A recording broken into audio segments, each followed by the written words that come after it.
Muling nangalampag ang mga tsuper kasunod ng panibagong taas presyo sa petrolyo. Git nila kakarampot ang natanggap nilang ayuda.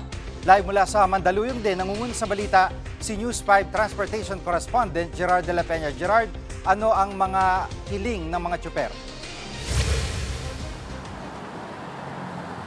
Tama ka, Jiggy. Nag-ingay nga at nagprotesta itong mga miyembro ng grupong Piston sa iba't ibang bahagi ng bansa. At ang panawagan pa rin nila sa pamahalaan ay unang-una tanggalin itong excise tax sa langis.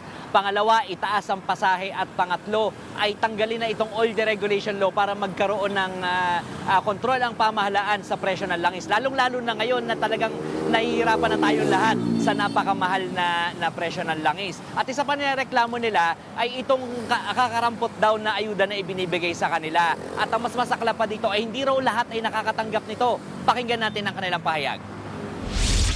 5 linggo na po ito na patuloy na pagtaas ng presyo ng langis.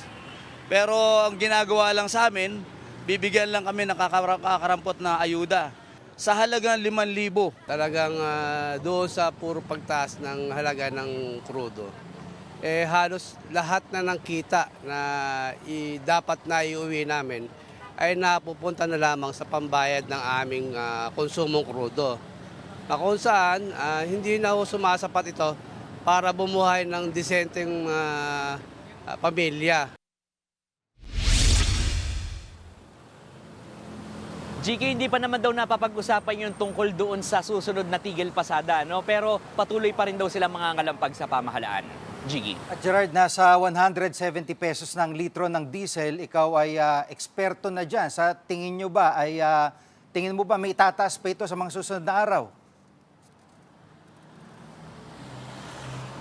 Alam mo, Jiggy, sabi ng mga sources natin sa industriya ay hindi malayong umabot ito sa 200 pesos per liter ang presyo ng diesel. Ano? Ganon din yung sinasabi sa atin ng ekonomistang si Alex Escucha.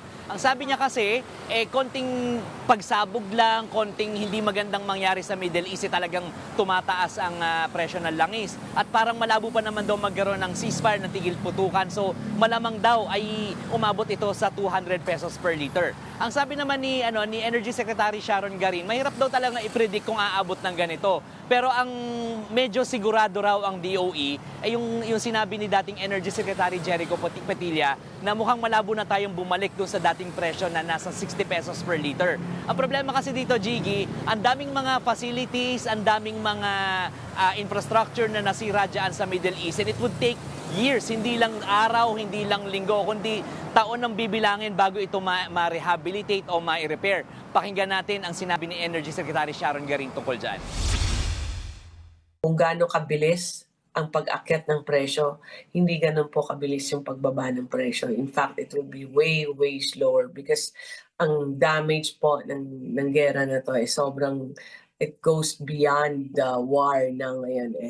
Iba na yung epekto niya. Yan muna ang latest. Balik sa'yo, Jiggy. Yan ang ulat ni Gerard de la Peña live mula sa Mandaluyong. Mga kapatid, Jiggy Manikad po. Pagdating sa mahalagang balita sa loob at labas ng bansa, dapat una sa lahat, mag-follow at mag-subscribe na sa social media pages ng News 5.